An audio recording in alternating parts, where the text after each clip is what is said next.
everybody, and welcome back to Time to Go. Bob here. Thanks so much for stopping by the channel today. So today, guys, we're going to be taking a look at a watch that I think is pretty tough to beat in its price range. The watch is the LeGrand Odyssea Mark II, and I'm seriously impressed with this watch, both with its spec sheet and just its looks and wearability.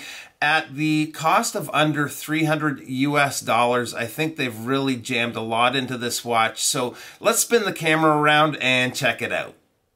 Alright, so the LeGrand was actually one of the watches I had on my recent vacation. With its sporty but at the same time almost an elegant look, it works in a lot of situations. I brought a couple of straps with me to dress it up or dress it down. I had a leather as well as a silicone, both quick release, and at the end of the video we'll take a look at those on wrist. The watch also does, by the way, come with a NATO, so we'll check that one out too. So, measurements. The case width here is 41 millimeters. The bezel does protrude just slightly and comes in at 41.5 millimeters, which actually makes it very easy to grip and use. I'm getting 48 millimeters lug to lug. The lug opening is 20 millimeters and the thickness is just over 14 millimeters. That does include the double-domed sapphire crystal. The crystal, by the way, is coated with AR on the underside. We have 200 meters of water resist, and the Odyssey is running the NH35 movement. So guys, to me, they've really got their bases covered on the spec sheet big time with this one. The dial is a sunburst ceramic dial. In low light, it's quite subdued, but really pops in brighter situations. It's pretty glossy, so between the dial and the bezel insert, it's quite an eye catcher. Up top, we have LeGrand printed with their logo and Odyssey automatic along with the water resistance down by the 6. At 3 is the date wheel. The rectangular hour markers are applied, and if I'm not mistaken, the 6, 9, and 12 are too. If not, it's really heavily applied lume. The handset is really well executed, and I always love to see the minute and second hand come right out to the chapter ring. So while we're focusing on the dial, let's take a look at what this watch has to offer in the lume department. And guys, look at that. The lume on this thing is sweet. Love that lumed bezel. They're using BGW9, and even though it's not the brightest lume out there, I'm always happy to see that icy blue color.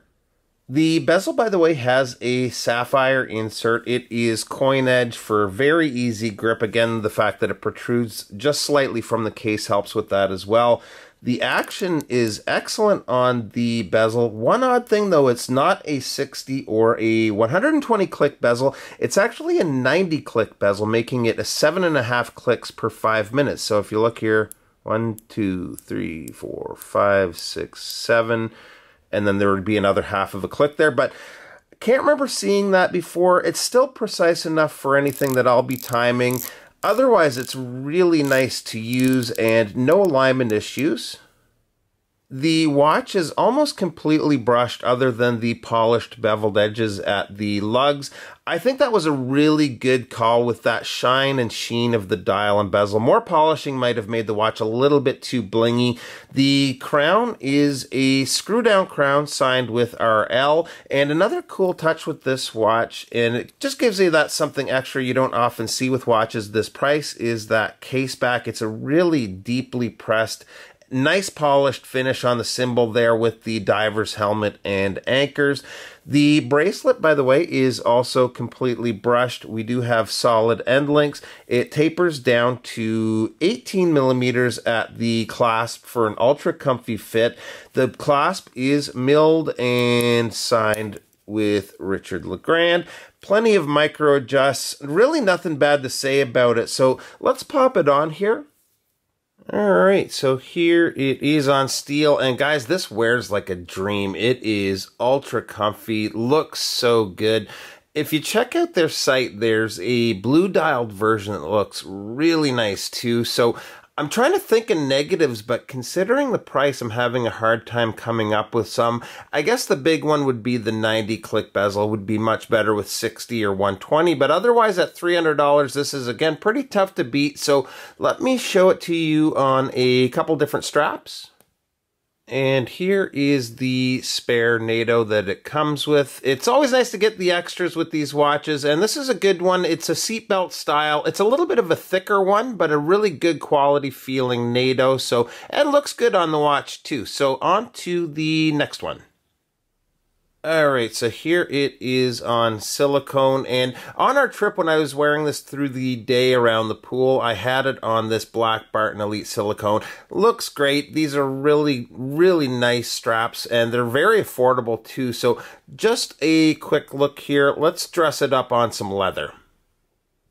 And last but not least is this pairing. So at night on our trip, I dressed up the Richard LeGrand on this Croc embossed strap.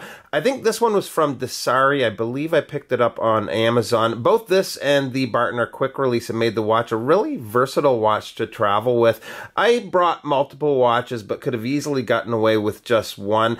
Overall, when it comes to the Odyssey Mark II, I'm really impressed and looking forward to see what they come out with next. So that's going to be it for today, guys. I really appreciate you stopping by, and we'll see you real soon. Bye-bye.